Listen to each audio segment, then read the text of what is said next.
Hello, Renee Flamont here.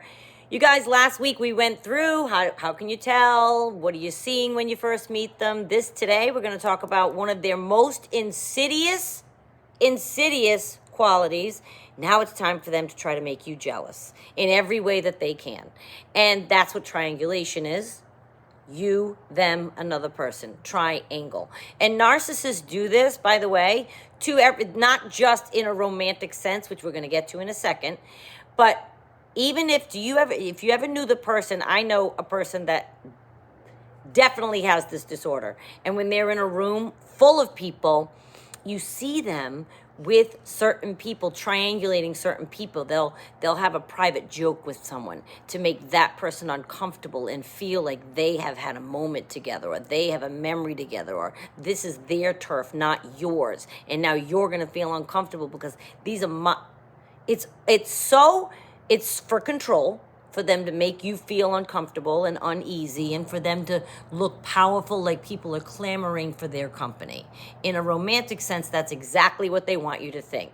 That this girl or guy, my pronoun is he for a romantic partner, insert your own, but they are coming after them. See my phone? I didn't do anything. See my phone? They're texting me.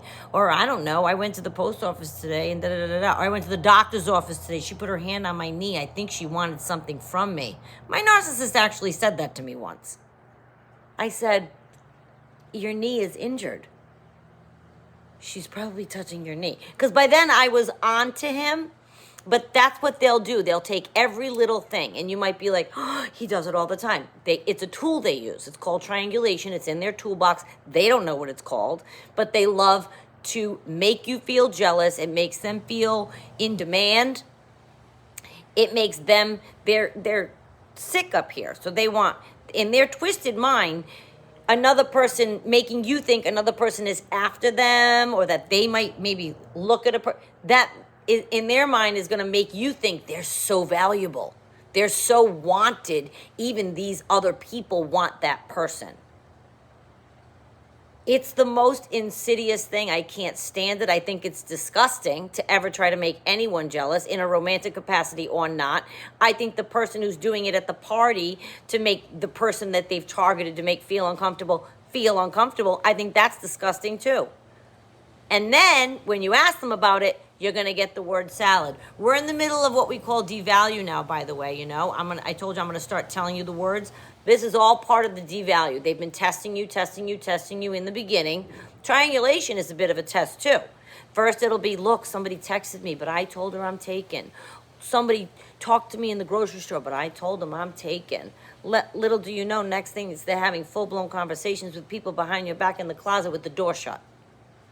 It progresses. It starts out little. And they're testing you to see how much they can get away with. How much of a rope are you going to give them? Leash, how do you say? And they're going to see how far they can go with it. If you're the type to not really bring it up, and they're going to keep going and going and going until they do get your dander up. And that might involve them going out with somebody behind your back, some new supply that they're trying to court. You're finding all these messages on the phone, and you're starting to ask them about it. Oh, well, that was business. Is business?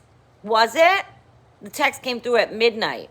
Well, I don't sleep, and she doesn't sleep either. And did I ever tell you I don't sleep? I had studies once done. They put wires on my head. Boy, that was a time. Did you ever have that done, and they make you sleep? And the girl was so nice, but nothing to do with the text you found at midnight. They're going to say anything to get you off of that text you found at midnight. That's the word salad that's happening after the triangulation during the devalue. Oh, I'm sorry, Min. It's unbelievable what they do. And when they're trying to triangulate you, it makes them feel powerful if more than one person are after them. That's why narcissists keep as many phone numbers in their phone as they can. They keep as many people on their bench as they can as bench warmers, because at any moment, if they want to make somebody jealous, it's very easy to reach out to an old flame, an old ex, an old whatever, and start a conversation up again and let the person find your phone. I swear the narcissist I dated he liked it. Look, somebody emailed me. Now, if you're somebody that you can't help those things, if that really were to happen, if you're like, well, somebody emails them, they can't help that. That's not triangulation. No kidding. You don't think I was asked out, or I get asked out if I'm involved with somebody for a couple of years? You think what? Nobody comes up to me? They do sometimes. And what do you say? I'm taken. The difference is the narcissist isn't doing that. They're courting every opportunity that comes their way, or leaving the door open because they never know when they're going to need that supply. So they don't shut the door. They don't say I'm taken. They don't say I'm spoken for. They might have a wedding ring on, and they'll even come up so far as to the new supply and say, well, you know how it goes. We're having problems. And then you're finding the text at midnight on the phone, and they're telling you it's business. Or he worked late 18 times this week. Or, there's all kinds of ways they can do it, and they're going to word salad you out of it, and they're going to make you think you're nuts, and we're talking about that in the next video. Please tune in. That's very important. That's the most disgusting thing I think that they can do, is you're asking questions and they make you think you're nuts. Because when you are with a narcissist, we are all teetering in a very sensitive place. And at any moment, we feel like we can blow. Nobody believes us. They're telling us we're nuts. They're trying to make us jealous. We know it. You know when someone's doing that to you. You know when someone's doing that to you. You walk into a party and boom, they're off and they're talking with the cute one in the corner, laughing for a half hour. And you went to the ladies' room and you talked to a few people and you circle back around and there they are, muckled up at the bar. Not innocently, okay? Because I'm not saying we can't all talk to different genders. And are you kidding me? I'm like a mosquito at a party. I flit all about. Of course. But a narcissist is trying to make you jealous on purpose. They're not talking business with the businessmen having cigars. Nope. They picked a pretty lady to talk to in front of you. And I told you before, my narcissist once did to me, and I swear it was a lie. We're on the way to the party, and he goes, just so you know, I forget her name. She was a blonde girl, thin. He said, I just want you to know that I think she likes, I want to be honest with you and let you know that I was uncomfortable all night with this girl, right? Turns out she has a husband and 3 kids. I never saw her look twice at him.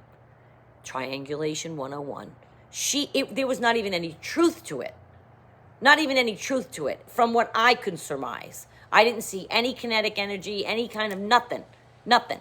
What that tells me is he saw her once at a party. He thought she was cute, and he thought she would be a good one to triangulate me with. So what happened? I walk in. I'm uncomfortable all night. Did I have a good time? Of course I didn't. I ended up taking my car and going home because he kept whispering. And I said, are you sure? I said, I just met her husband, 3 kids. They seem very happy. I'm just saying, I wanted to be honest with you. I could get with her if I wanted to. She's made it clear. She didn't even look like she looked at him or knew him. And I don't think that was true. That's triangulation. He was doing it on purpose to make me squirm, to make me uneasy, to make me not have a good time. Why? They like it. They like you to question them. It makes them feel powerful and in control and like you want them, and you thinking somebody else wants them increases their stock value to you, they think, I swear. It's a terrible thing to do. They do it and they test little by little by little by little by little. So it might be a text they get, an email they get. Now they're going out all night wondering, they're not telling you what you did, but they know that you found out they weren't bowling. Now they're going to come up with word salad to explain where they were. They're going to see how you react. How far can they get? Can they do it again the next night? Can they do it again the next Saturday? Finally, towards the very end, I said, nobody goes out on a Saturday night if they're in a couple without their girlfriend. Goodbye. Like I was on to him and I got it, but they'll push and push and push. He kept thinking he was going to go out on a Saturday night. We weren't together anymore, but kind of spending time together. I said, you got the wrong girl. You're so obvious about what you're doing that it's disgusting. I want you to be aware of these things. Somebody only sees you during the week, not on weekends. They come up with an excuse. They're in a band. I know someone they're in a band. So they don't. So she can't go see you in the band. What that tells me is he's got groupies that come to see him in the band. He probably has a weekend girlfriend, band girlfriend. Of course. Triangulation. Watch for it. It's very cruel. They're testing you to see how far they can go. This cat knows he could not see her every weekend because he asked her and she said, okay, I'll just see you Tuesday, Wednesday, Thursday. Can you imagine? It's been like 2 years. Yeah, no, don't fall for those tests. Challenge them, ask outright. You have a right to ask questions, and there's no way on God's green earth you deserve to be triangulated. It's a very mean thing to do to somebody, and like I said, it can happen family, friend, business partner, or relationship. A person with narcissistic personality disorder goes to this tool. This is a tool they use, and I want you to be careful of it. And when you call them out, they're going to tell you that you're crazy, and we're going to talk about that next video.